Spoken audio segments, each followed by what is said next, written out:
ሌተናል ጄኔራል ታደሰ ወረደ የትግራይ ክልል ጊዜያዊ አስተዳደር ፕሬዝዳንት ሆነው ተሾሙ።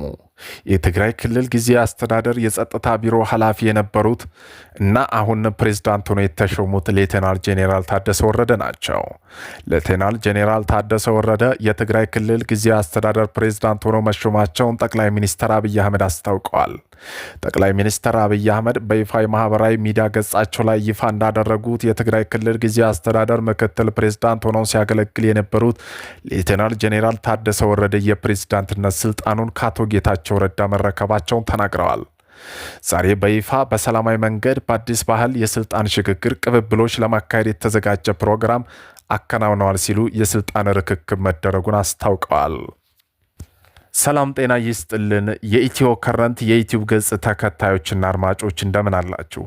በዛሬው ዘገባችን ይዘንላችሁ የቀረብነው በትግራይ ጊዜያዊ አስተዳደር የአዲስ የስልጣን ርክክብና እንዲሁም አቶ ጌታቸው ለምንድን ስልጣን እንዳልቆዩ የሚሉትን ሰፋ ያለ ዜና ትንታኔ ይዘን ቀርበናል።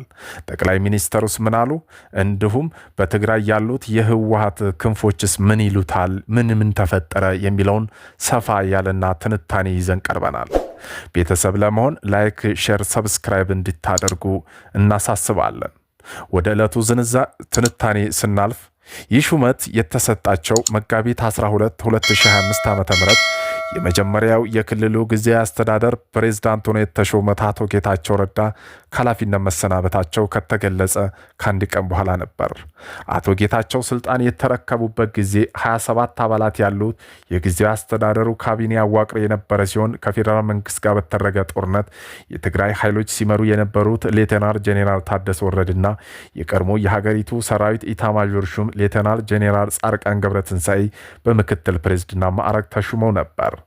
ሌተናል ጄኔራል ታደሰ ወረደ የትግራይ ክልል ጊዜያዊ አስተዳደር የጸጥታ ቢሮ ኃላፊ በመሆን ጊዜያዊ አስተዳደሩን ሲያገለግሉ ቆይተዋል።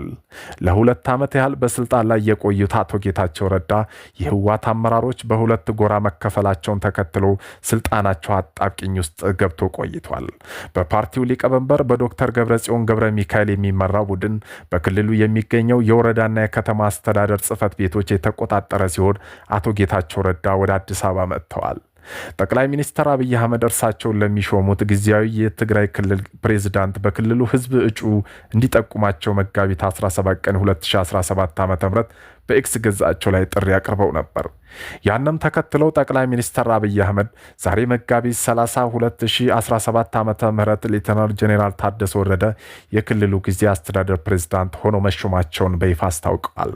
ጠቅላይ ሚኒስትር አብይ አህመድ የሌተናል ጄኔራል ታደሰ ወረደ መሾም በገለጹበት ጽሑፋቸው አሁን ትግራይ ውስጥ ያለው ክፍተት ሞልተው ወደፊት ሊወስዱ ይችላሉ የሚለው እምነት በበርካታ ወገኖች ዘንድ መኖሩን ተናግረዋል። አክለውም የትግራይ ህዝብ የጠማውን ሰላምና ልማት እንደ ሌሎች ወንድሞቹ ወጥቶ የመግባት መሻት ስናሳካ ለኢትዮጵያ በአፍሪካም እጅግ ጠቃሚ የሆኑ ነገር ሰርቶ ለማለፍ ታሪክ የሰጣቸው እድል እንደሚጠቀሙበት ተስፋ አደርጋለሁ ሲሉ መልካም ምኞታቸውን ኮዱ ገልጸዋል። የትግራይ ክልል ጊዜያዊ አስተዳደር የቆይታ ዘመን መጠናቀቁን ተከትሎ የህዝብ ተወካይ ምክር ቤት በክልሎች የሚቋቋመው ጊዜያዊ አስተዳደር የስልጣን ዘመን ለ2 ጊዜ እስከ 2 ወይም ከዛ ዓመት ድረስ እንዲራዘም የሚያስችል አዋጅ ማሻሻያ መጋቢት 23 2017 ዓ.ም ማጽደቁ ይታወሳል። አዲሱ የትግራይ ክልል አስተዳደር ሌተናል ጄኔራል ታደሰ ወረደ ስልጣናቸውን በተረከቡበት ወቅት ከተገኙት የሀገሪቱ ከፍተኛ ባለስልጣንና ዲፕሎማቶች በተጨማሪ የአፍሪካ ህብረት ኮሚሽን ሊቀመንበር መሐመድ አሊ የሱፍ፣ የኢጋድ ዋና ጸሐፊ ወርቅነህ ገበየሁ፣ በኢትዮጵያ አሜሪካ አምባሳደር ኤርቫን ማሲንጋ ተገኝተዋል።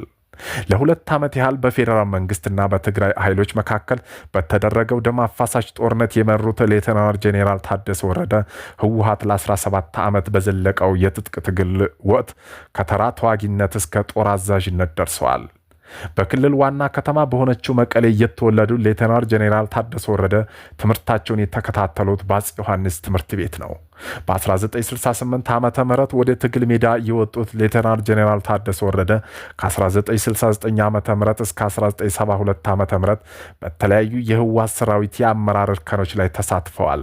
ከ1972 መጨረሻ እስከ 1974 ዓመተ ምህረት ድረስ ደግሞ የኮር አዛዡን ያገለገሉት ሌተናል ጄኔራል ታደሰ ወረደ የ73ኛው ክፍለ ጦር መሪ በመሆን በተለያዩ ውጊያዎች መርተዋል።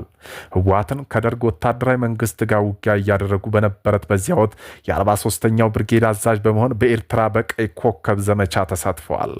ከኤርትራ ከተመለሱ በኋላ በአዲ ጎዞም ጦርነት የተሳተፉ ሌተናል ጄኔራል ታደሰ በመቀጠልም የህወሓትና የደርግ ወታደራዊ መንግስት ወሳኝ ከሆኑ ጦርነት መካከል አንዱ በሆነው የሽሬ ጦርነት የእዝ አዛዥ ሆነው ነበር። ጦርነቱ ወደ መሃል ኢትዮጵያ ሲቃረብም በ1979 ዓ.ም ጀምሮ የክንፍ አንድ ወይም ሬጅመንት አዛዥ ሆነው እየተዋጉ ወደ አዲስ አበባ ገብተዋል።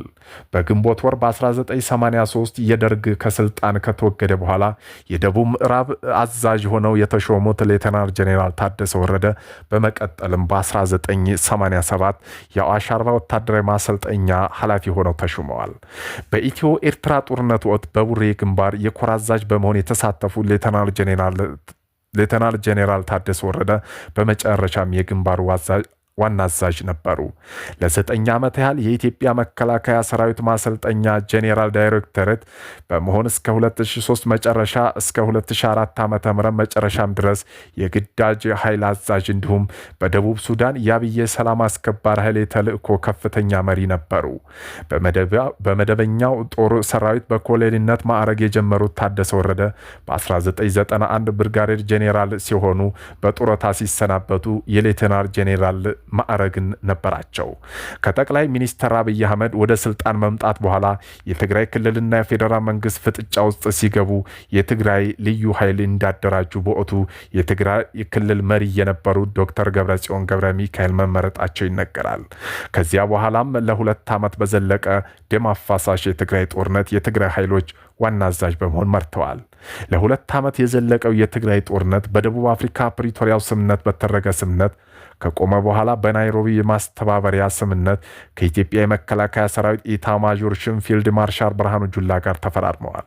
በመቀጠልም የትግራይ ክልል ጊዜያዊ አስተዳደር ሲቋቋም በምክትል ፕሬዝዳንት ማዕረግ የትግራይ ክልል ጊዜያዊ አስተዳደር የጸጥታ ቢሮ ኃላፊ በመሆን ተሹመዋል።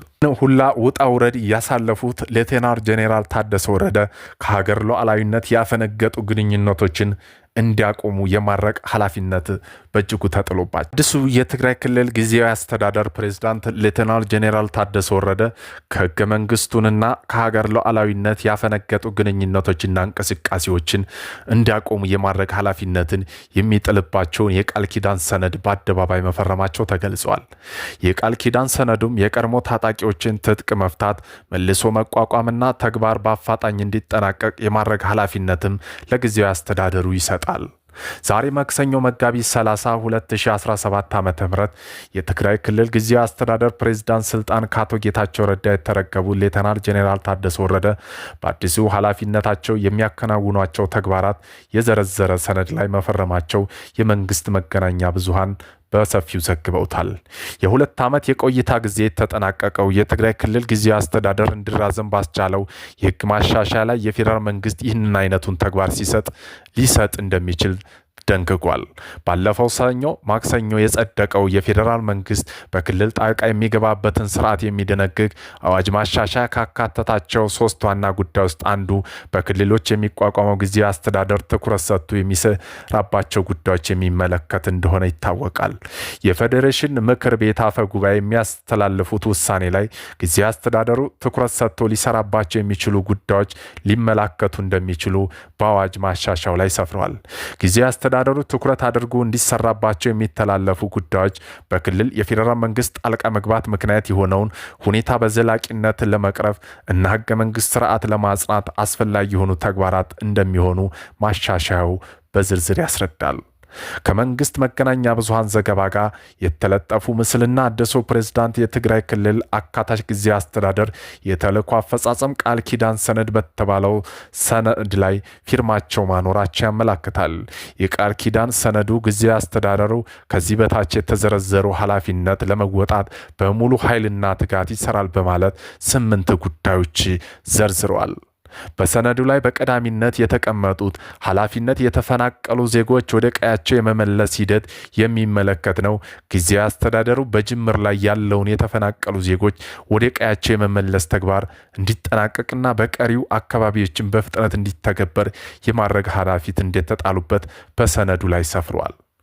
ከብዙ መጓተት በኋላ ቢጀመርም መስተጓጎል ያጋጠመው የትግራይ ኃይሎች ትጥቅ የማስፈታት ጉዳይ አዲሱ ፕሬዝዳንት ለተሾሙ ጊዜያዊ አስተዳደር የተሰጠ ሌላኛው ኃላፊ ነው።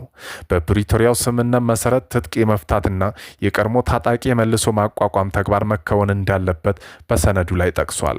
ጊዜያዊ አስተዳደሩ ይህን ሂደት በአፋጣኝ እንዲጠናቀቅ ማድረግ እንዳለበት በቃል ኪዳን ሰነዱ ላይ ሰፍሯል። የትግራይ ክልል ጊዜያዊ አስተዳደር ከሰላምና ጸጥታ ጋር በተያያዙ ተግባራትም እንዲያከናውኑ ኃላፊነት ተሰጥቶታል። ከዚህም ጋር በተያያዘ ከተጠቀሱት ተግባራት መካከል በክልል የህግ የበላይነት እንዲሰፍን ማድረግ የሚለው ይገኝበታል። ለህዝብ ደህንነት፣ ለሰላም፣ ለጸጥታ ጠንቅ የሆኑ ጉልህ ህገወጥ እንቅስቃሴዎች እንዲቆሙ ማድረግም የዚህም ኃላፊነት አካል ነው ብለዋል። እነዚህ ተግባራት ለማከናወን ጊዜያዊ አስተዳደሩ ተገቢውን የቁጥጥርና የህግ የማስከበር ስራ መስራት እንደሚኖርበት በሰነዱ ላይ ተብራርቷል፣ ሰፍሯል። ከጦርነት በቅጡ ባላገገመ የትግራይ ክልል ውስጥ መደበኛ የልማት ስራዎች፣ መንግስታዊና ማህበራዊ አገልግሎቶች እንዲሁም የመልሶ ማልማት ስራዎች እንዲሳለጥ በማድረግ የሚለው በኃላፊነቶች በዝርዝር ውስጥ ተካቷል። ፌዴራል መንግስት በዶክተር ደብረጽዮን ገብረ ሚካኤል የሚመራው የህወሓት ክንፍ ከውጭ ኃይሎች ጋር ግንኙነት በመፍጠር በተከሰሰበት ወቅት ወደ ፕሬዝዳንትነት የመጡ ሌተናል ጄኔራል ታደሰ ወረደ ከዚህ ጋር በተያያዘ የሚመስል ኃላፊነት ጥሎባቸዋል። የውጭ ጉዳይ ሚኒስተር ዶክተር ጌዲዮን ጢሞቴዎስ በመጋቢት ወር መጀመሪያ ላይ በትግራይ ክልል ያለው ሁኔታ በተመለከተ በአዲስ አበባ ለሚገኙ ዲፕሎማቶች ማብራሪያ በሰጡበት ወቅት ይህንን ክስ አቅርበው ነበር። ጌዲዮን በዶክተር ደብረጽዮን ገብረ ሚካኤል የሚመራው የህወሓት ክንፍ አመራሮች ለኢትዮጵያ ጠበኛ ከሆኑት የውጭ ኃይሎች ጋር ግንኙነት እየፈጠሩ እየተባበሩ በመሆን በመጥቀስ ከሰው ነበር። የውጭ ጉዳይ ሚኒስተር ግንኙነት በተፈጠረው ከየትኛውም ሀገር ጋር እንደሆነ በግልጽ ባይጠቅሱም የትግራይ ጊዜያዊ አስተዳደር የቀድሞ ፕሬዝዳንት አቶ ጌታቸው ረዳ የተወሰኑ የህወሓትና የትግራይ ወታደር አመራሮች ከኤርትራ ጋር ግንኙነት እያደረጉ ነው በሚል ክስ በተደጋጋሚ ሲያቀርቡ ነበር። ያም ሆነ ይህ ዛሬ በተፈረመው የቃል ኪዳን ሰነድ ላይ ለክልሉ ጊዜያዊ አስተዳደር ከተሰጡት ኃላፊነቶች መካከል ከህገ መንግስታዊና ህጋዊ ስርዓት ከሀገር ሉዓላዊነትና ከፕሪቶሪያ ስምምነት ያፈነገጡ ግንኙነቶችና እንቅስቃሴዎች እንዲቆሙ ማድረግ የሚለው ይገኙበታል። በፕሪቶሪያው ስምምነት መፈረም ወዲህ በጊዜያዊ መንግስት እየተዳደረ ያለው የትግራይ ክልል ለዲሞክራሲ ምርጫ ዝግጁ እንዲሆን የማድረግ የቤት ስራም ለአዲሱ አመራር ተላልፏል። ጠቅላይ ሚኒስትር አብይ አህመድ ጊዜያዊ አስተዳደሩን በክልሉ መደበኛ መንግስት ለመመስረት የሚያስችል ምርጫ ለማከናወን ሁኔታዎችን የማመቻቸት ተግባር በወቅቱ ማከናወን እንዳልቻለም በመግለጻቸው ይታወሳል። ላለፉት 2 ዓመታት መከወን ያልቻለው ይህ ኃላፊነት የዛሬ የፕሬዝዳንትነት ስልጣን ወደ ተረከቡ ሌተናል ጄኔራል ታደሰ ወረደ ተዘዋውሮ መጥቶላቸዋል። በአዲሱ ፕሬዝዳንት የሚመራው ጊዜያዊ አስተዳደር በክልሉ የሲቪክና ፖለቲካ መብቶች ተግባራዊ የሚሆንበት እንዲሁም የፖለቲካ ብዝሃነት የሚያስተናግድ ዲሞክራሲ አውድ እንዲፈጠር የመስራት ኃላፊነትም ግዴታም ተጥሎበታል። ጊዜያዊ አስተዳደሩ የተልዕኮ አፈጻጸም ቃል ኪዳን ሰነድ ላይ የተካተተው ሌላኛው ጉዳይ በሂደት ላይ ያለው የሀገር አቀፍ ምክክር ኮሚሽን የሚመለከት ነበር። የካቲት ላይ ለተጨማሪ 1 ዓመት የስልጣን ዘመኑ የተራዘመው የሀገራዊ ምክክር ኮሚሽን 10 ክልሎችና 2 የከተማ መስተዳደሮች ውስጥ የአጀንዳ ማሰባሰብና የተሳታፊ ልየታ ተግባራትን አከናውኖ ቢያጠናቅቅም በአማራና በትግራይ ክልል ይህንን ሰርቶ አልጨረሰም። በግጭት ውስጥ የሚገኙት በአማራ ክልል በቅዳሜ መጋቢት 27 2017 ዓ.ም ጀምሮ የአጀንዳ ማሰባሰብ ሂደት አስጀምሯል።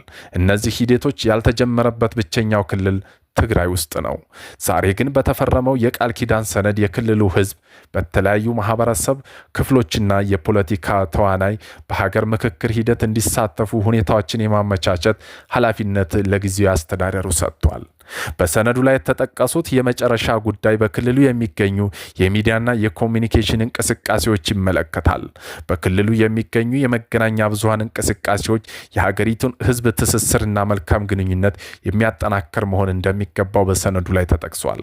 ጊዜያዊ አስተዳደሩ መገናኛ ብዙሃንና የኮሚኒኬሽን እንቅስቃሴ ህገ መንግስታዊ ስርዓትን የሚያስከብሩ መሆናቸውን የማረጋገጥ ተግባራት የማከናወን ኃላፊነት ተጥሎበታል።